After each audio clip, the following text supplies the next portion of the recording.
berdoa bersama-sama terlebih dahulu ya dengan membaca basmalah. Bismillahirrahmanirrahim. Nah, ini semuanya pada hadir nggak?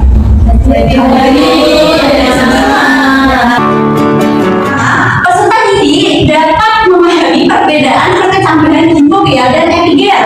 Yang kedua, peserta didik dapat menganalisis faktor internal dan eksternal dalam proses pertumbuhan dan perkembangan tanaman berdasarkan hasil percobaan. Dan yang terakhir, peserta didik dapat mengkomunikasikan pengaruh faktor internal dan eksternal pertumbuhan dan perkembangan tanaman berdasarkan hasil percobaan. Nah, kemarin masih ingat gak kita membahas tentang apa? Masih Bu, pertumbuhan dan perkembangan tanaman. Betul sekali ya bro. Kalian sudah membuat percobaan kan? Buat hasil percobaan sudah seperti yang kalian bawa. Memberikan LKPD, nanti masing-masing kelompok berdiskusi dulu ya. Nanti mempresentasikan hasil percobaannya. Silakan membantu lingkaran dulu ya. Iya, silakan membantu lingkaran.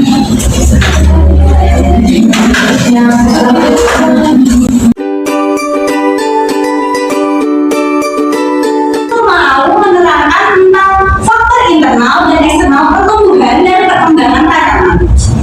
Langsung saja ibu mulai ya anak-anak.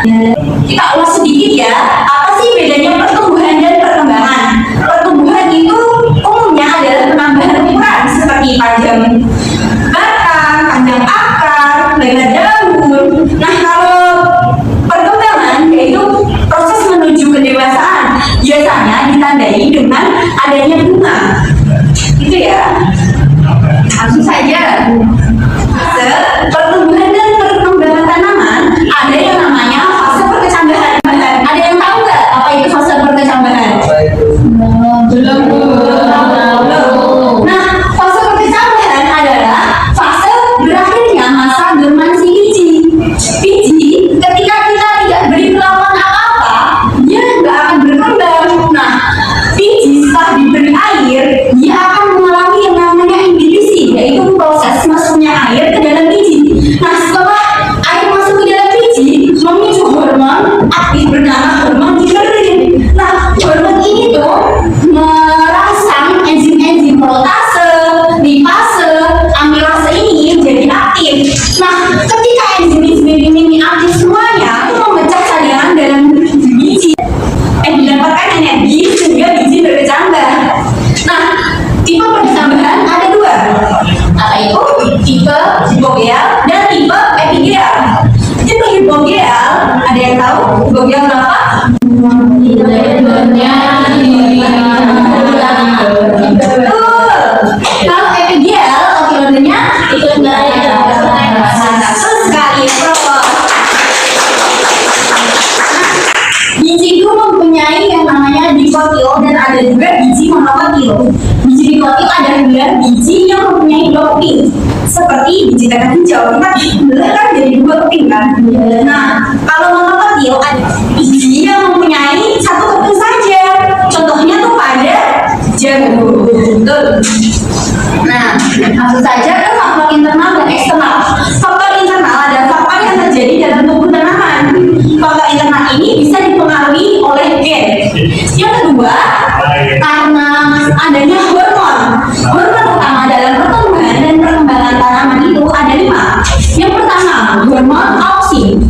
Hormon ini efektif apabila tidak ada cahaya. Yang selanjutnya hormon aksitat, yaitu memberi respon terhadap sirkulasi lingkungan dan dominasi pada biji. Nah, hormon ini itu sensitif apabila kekurangan air, bisa menggugurkan daun dan lain sebagainya. Yang ketiga, hormon giberelin, yaitu memacu pertumbuhan biji, mempercepat tumbuhnya tunas, perbungaan, dan pembuahan. Yang keempat, hormon sitokinin, yaitu merangsang pembelahan sel dan pertumbuhan tunas. Dan yang terakhir yaitu hormon gas. Satu-satunya hormon yang berbentuk gas, dia itu fungsinya sebagai pematangan buah agar lebih cepat dan menebalkan batang. Yang kedua, faktor eksternal, faktor yang terjadi di luar pertumbuhan tanaman itu sendiri. Yang pertama, air. Tanpa air, reaksi dalam kimia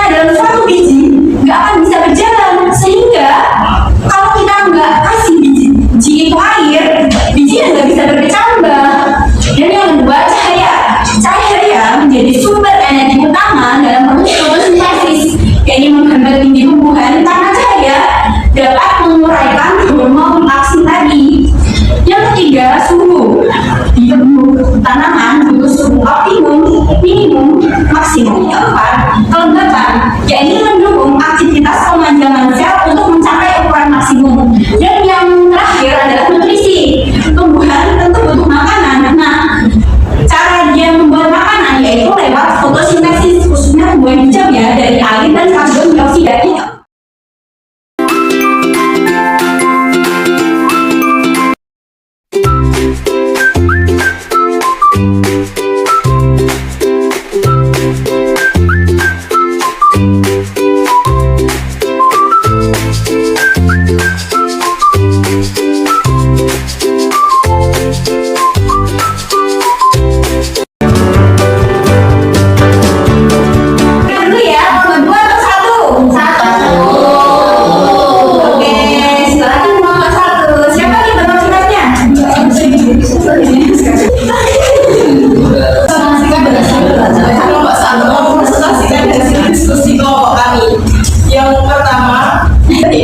Itu mempercepat pecahan reproduksi biji.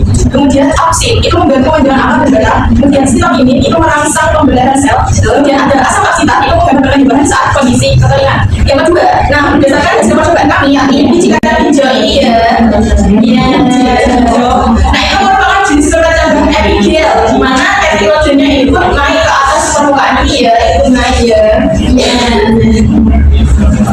Kemudian yang ketiga, faktor eksternal biji kacang hijau di tempat terang ini. Pertumbuhan dan perkembangan biji kacang hijau yang diletakkan di tempat terang matahari itu dipengaruhi oleh faktor internal seperti hormon pembunuh atau oksigen di Berlin dan genetik yang mengatur proses penyebaran. Sinar dari sebagai faktor eksternal sangat dibantu proses fotosintesis sehingga tanaman tumbuh lebih cepat dan sehat. Jadi tanamannya lebih tumbuh lebih cepat dan sehat. Benar ya anak-anak? Betul sekali. Baik, sekian dari kelompok 1. Terima kasih. Wassalamualaikum warahmatullahi wabarakatuh. Waalaikumsalam warahmatullahi wabarakatuh. Untuk lanjut ke kelompok 2, kelompok lainnya siapa? Buat teman-temannya ya.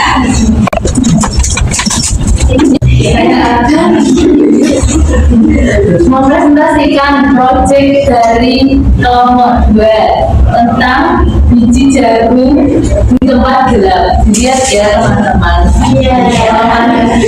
Nomor 1, hormon apa saja yang terlibat dalam proses perkecambahan? Hormonnya itu giberellin, dia itu mengakhiri masa dormansi biji. Hormon yang kedua itu ada auksin, hormon tersebut membantu perpanjangan akar dan batang. Yang ketiga itu sitokinin, dia memicu pembelahan sel. Yang keempat itu asam aksitat, dia menghambat perkecambahan akibat kurang air. Pertanyaan kedua, berdasarkan hasil percobaan, perbedaan cara tumbuh biji kacang hijau dan jagung berdasarkan posisi kotiledonnya itu adalah kalau yang di biji jagung kelompok kami itu merupakan hipogel karena kotiledonnya itu tetap berada di bawah. Untuk pertanyaan yang terakhir, bagaimana faktor internalnya dan juga eksternalnya? Nah, biji jagung ini itu kan diletakkan di tempat gelap ya, tapi dia itu masih bisa berkecambah karena dia dipengaruhi oleh faktor internal seperti cadangan makanan dalam biji dan hormon yang tumbuh. Tetapi pertumbuhannya itu terbatas. Tanpa cahaya, tanaman jagung tidak dapat berfotosintesis sehingga tumbuh memanjang ke atas atau etiolasi, daunnya pucat dan tidak berkembang dengan baik. Wah, betul sekali. Beri apa? Oke, jadi kesimpulannya ada yang berani menyimpulkan nggak perbedaannya? Saya yang tumbuh di tempat gelap daunnya lebih pucat warnanya. Betul. Terus? Dia hidup di tempat yang lebih terang karena daunnya lebih segar hijau. Betul sekali. Beri apa? Sudah berani menjawab ya.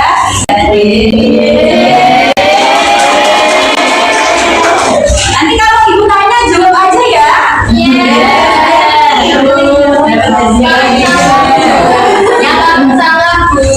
Jangan takut salah. Jawabnya tuh semuanya benar kan? Udah berani menjawab itu udah saya.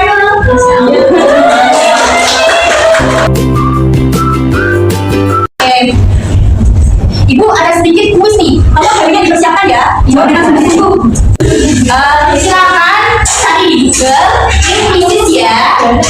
Silakan dimasukkan kodenya ya anak-anak. Jawab dengan sungguh-sungguh dan jangan panik ya jawabnya. Persoalan dikasih waktu 5 detik. Oke, mulai ya. 1, 2, 3.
Sebelum melanjutkan pembelajaran, mau nanya, ada yang berani?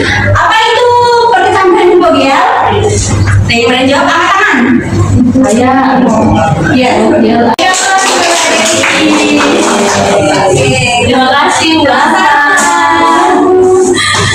Pertanyaan terakhir sebelum Ibu mengakhiri. Apa ya? Hormon yang terlibat dalam perkecambahan biji apa? Tangan. Oke, Bandi, silakan. Betul. Oke, pintar sekali ya, Mbak Andi. Saat saya dengarnya, pertumbuhan dan perkembangan tanaman menunjukkan kebesaran ciptaan Allah Subhanahu wa Ta'ala. Dari biji kecil bisa tumbuh menjadi tumbuhan yang bermanfaat bagi makhluk hidup.